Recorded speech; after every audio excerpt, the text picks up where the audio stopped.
Jag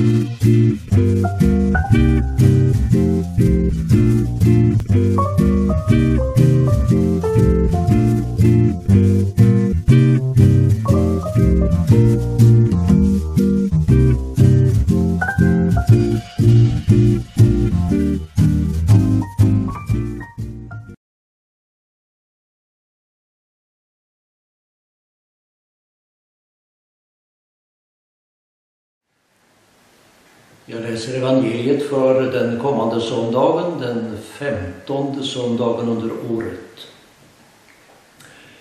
En laglärd ville sätta Jesus på prov, reste sig och sade: Mästare, vad ska jag göra för att vinna evigt liv? Jesus sade: Vad står det i lagen, hur lyder orden?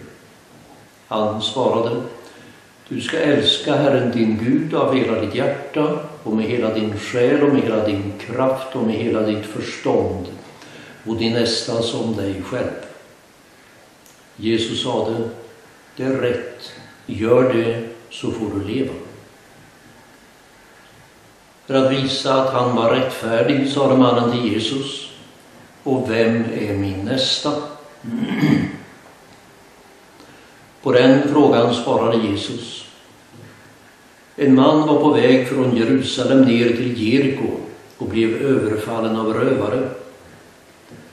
De slet av honom kläderna och misshandlade honom och sedan försvann de och lät honom ligga där halvdöd. En präst råkade komma samma väg och när han såg mannen vek han åt sidan och gick förbi. På samma sätt med en levit som kom till platsen. När han såg honom vek han åt sidan och gick förbi. Men en samarier som var på resa kom och fick se honom ligga där, och han fylldes av medlidande. Han gick fram och hällde olja och vin på såren och förband dem. Sedan lyfte han upp honom på sin åsna, förde honom till ett värdshus och skötte om honom. Nästa dag tog han fram 2 denarer och gav åt värden och sade: Sköt om honom, och kostar det mer ska jag betala dig på återvägen. Vilken av dessa 3 tycker du var den överfallne mannens nästa? Han svarade: Den som visade honom barmhärtighet. Då sade Jesus: Gå du och gör som han.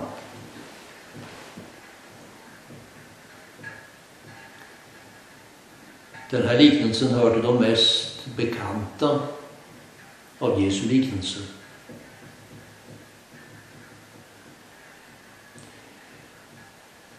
För en tid sedan, det var ganska länge sedan, skulle man göra i en skolklass en pjäs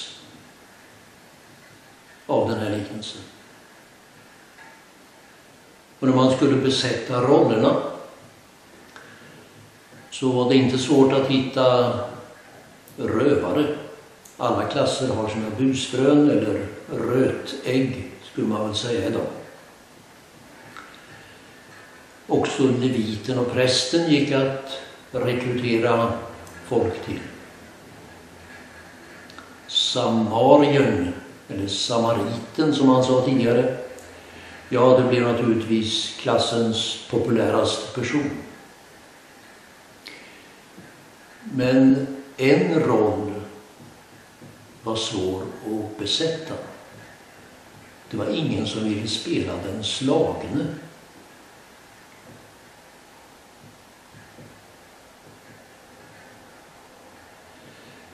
När de första kyrkolärarna utlade den här texten så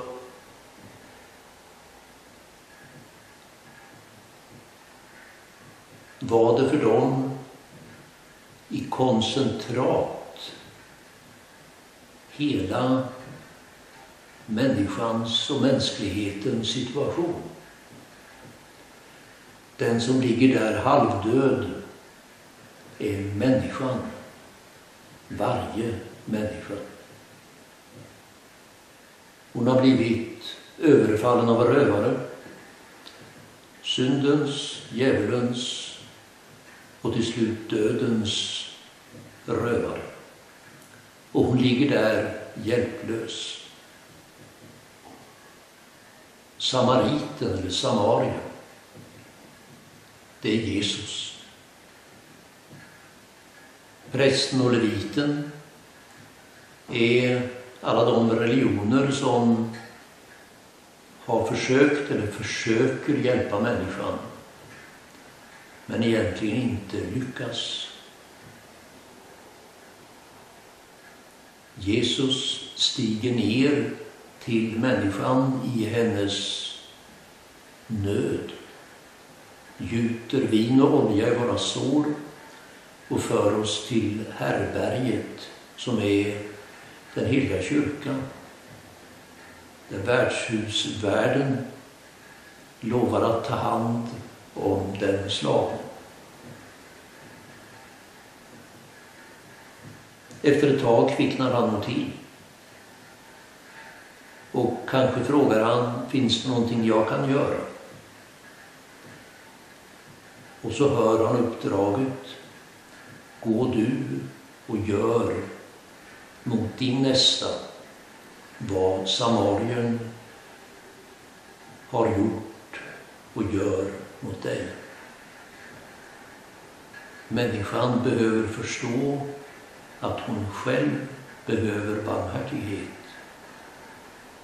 Då får hon också viljan, kraften,